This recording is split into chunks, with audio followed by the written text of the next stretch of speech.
鎌倉で立ち上がった足利の軍勢は新田の軍勢を追って西へと向かいます。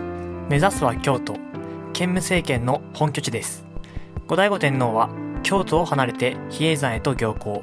こうして足利尊氏と後醍醐天皇の京都争奪戦が始まるのです。はいどうも皆さんこんにちは。今回は第一次京都争奪戦についてお話ししていきます。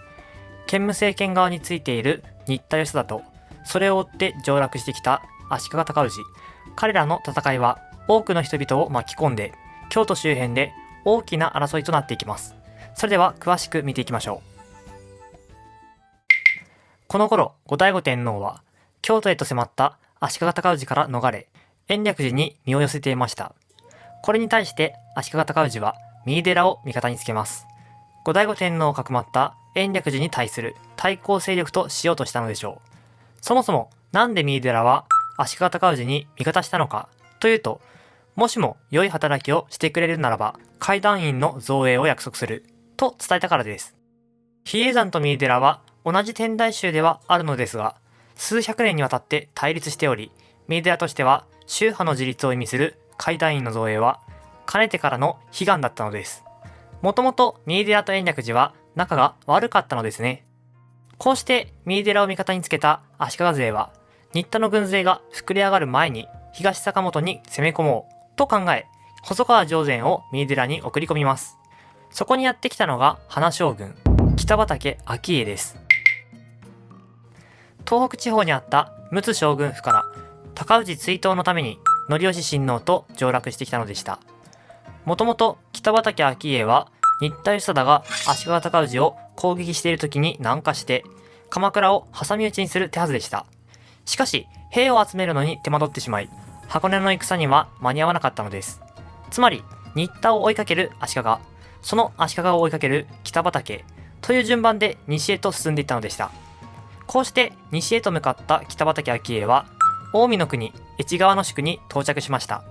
ここから船を使って琵琶湖の対岸にある坂本へ渡ります。もともと坂本には官軍側の武将が集結していたので、彼らと合流、刻一刻と戦いの時は迫っていきます。官軍の作戦は南にある細川上善が守る三井寺を標的とし、不意をついて夜襲を行うというものでした。琵琶湖にも船を浮かべて包囲を強化。比叡山の僧兵は敵の背後へと回り込みました。こうして始まったのが三井寺合戦です。三井寺にいた細川上善は琵琶湖を往来するたくさんの船を見て大軍が集まってきていることを知ります。今の軍勢では対処できないと判断し、京都へ向けて使者を送るのです。しかし使者が到着した京都ではこの訴えを軽視します。誰がそんな大軍を出すというのだと尊氏は考えたため、結局兵を出すことはありませんでした。こうなると三井寺の細川上善は援軍なしで戦わなければいけません。三井寺は官軍に包囲され、細川勢も奮闘するのですが、多勢に無勢、柵を突破されて防御は崩壊。一度形勢は逆転するものの、三井寺には火が放たれて細川上善は追い落とされます。焼け野原となった三井寺の境内には虚しく焼け残った梵鐘がありました。この鐘はその昔、藤原秀里、またの名を田原淘汰という人物が瀬田の唐橋を通っている際に出会った男に竜宮城に連れて行かれ、その男から頼まれた抜かれ退治を成し遂げた際に褒美としてもらったものの一つという伝承が残っています。その後、三井寺に祀られたこの鐘は延暦寺との抗争の際に武蔵坊弁慶によって延暦寺へと引き上げられるのですが、その際にこの鐘がいのういのうと言ってここには痛くないと音を鳴らすので、ならば三井寺に帰れと延暦寺から落とされたという伝説がある梵鐘です。現在でもこの鐘は三井寺に残っており、よく見ると引きずられた跡が残っています。さて話を戻しましょう。三井寺の合戦に勝利した官軍はそのままの勢いで京都へと進軍。落ちゆく敵を追いかけながら機を逃すまいと進みます。京都から見た東の空は三井寺から立ち上る煙によって黒く染まっていきました。これを見た足利尊氏は三井寺の合戦の敗北を知り、三条河原へ兵を出します。新田義貞は兵を3つに分け、花鳥山へと登るのですが、見下ろしてみると川沿いには足利の大軍が所狭しと並んでいるのでした。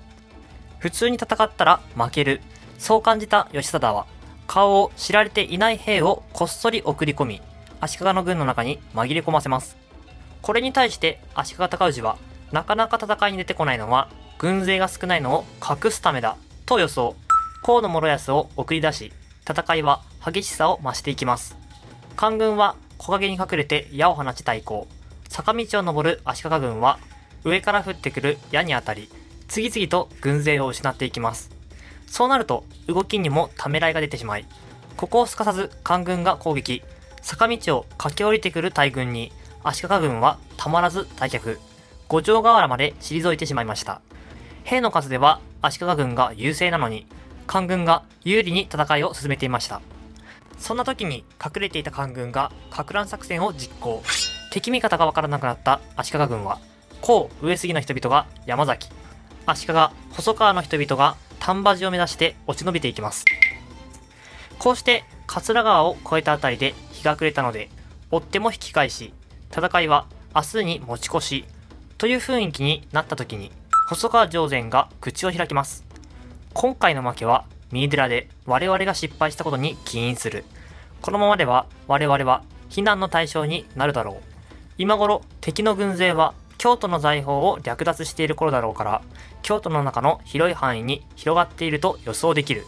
京都の北側を通って下がり松に置いてきてしまった赤松則村の次男、赤松貞則と合流しよう。こういうのです。こうして細川の軍勢は赤松の軍勢と合流。周囲に火をかけて京都へと進軍し、ちりぢりになっていた官軍を攻撃します。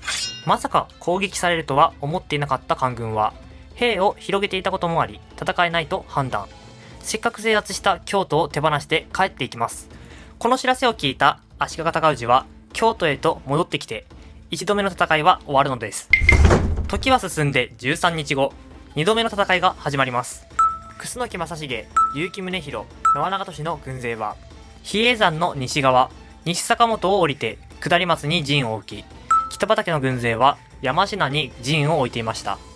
また、延暦寺の軍勢も戦いに参加しており、獅子ヶ谷に陣を置いています。合戦の開始は明日となっていたのですが、血気盛んな延暦寺の僧兵たちが待ちきれずに、神楽岡にあった城を奪い取ったことから戦いは始まります。戦いが始まったことによって、楠木正成、結城宗弘、縄長俊の軍勢は下鴨神社の東側に火をかけます。これを見た足利軍は兵を動かすのですが、盾に隠れて弓兵が矢を置いてくるので近寄れません。かといって引いたら騎馬武者が突撃してきて撃たれるので、五条河原へと撤退します。ここで北畠顕家が火を放ちながら登場。もはや自分が立つしかないと感じた足利尊氏がとうとう出陣。四条五条の河原へと馳参じて戦いを始めるのですが、この戦いが長引きます。両軍ともに疲れたところに新田義貞の軍勢が参戦。敵の後ろを取ろうと京都の中へと回り込みます。こうなると疲れた足利軍は戦えません。総崩れとなった足利勢は四方八方へと逃げていきます。こうして京都を奪い返した官軍ですが、楠木正成がこう言います。このまま京都に残れば我らの兵はまたも宝を探すだろう。その隙を突かれれば前回の二の舞となる。ここは一度京都から引いて、足利軍が帰ってきたらそこを叩きましょう。この考えに新田義貞は納得。一度京都を退きます。すると思った通り足利尊氏は戻ってきたのですが、ただ考えなしに攻撃する楠木正成ではありません。ここでもキレのある計りごとを披露します。まず僧を2、30人京都へと行かせ、ここかしこの戦場で死体漁りをさせます。これを見つけた足利の兵は何をしているんだと聞くのですが、その時に新田義貞、北畠顕家、楠木正成が昨日の戦で殺された。その死体を探しているのですと言わせます。この大ニュースを聞いた兵は高内のもとへと馳参じ、聞いたことを話すのです。それを聞いた高氏は、京都から退いたのはそういう理由かと勘違い。首を探して獄門にかけよと命令したのですが、3人とも生きているのでもちろん首は見つかりません。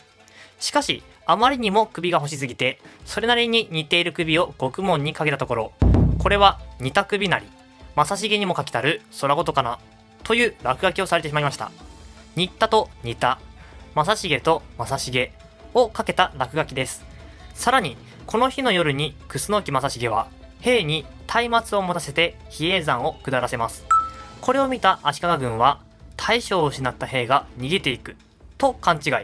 一人も逃してはいけない、と命令して、四方八方に追っ手を差し向けます。こうなれば、京都はガラ空きです。わずかに残った軍勢も、勝った気になって警戒していなかったので、官軍はやすやすと京都を制圧。こんな状況で戦えるはずもなく、足利軍は押し延びる者や自害する者、出家する者ばかりとなったのです。さて、いかがだったでしょうか。こうして、楠木正成の計りごとにより、官軍は戦わずして京都を取り返すのでした。対して、足利尊氏は都落ち、九州へ向けて落ち延びていくのです。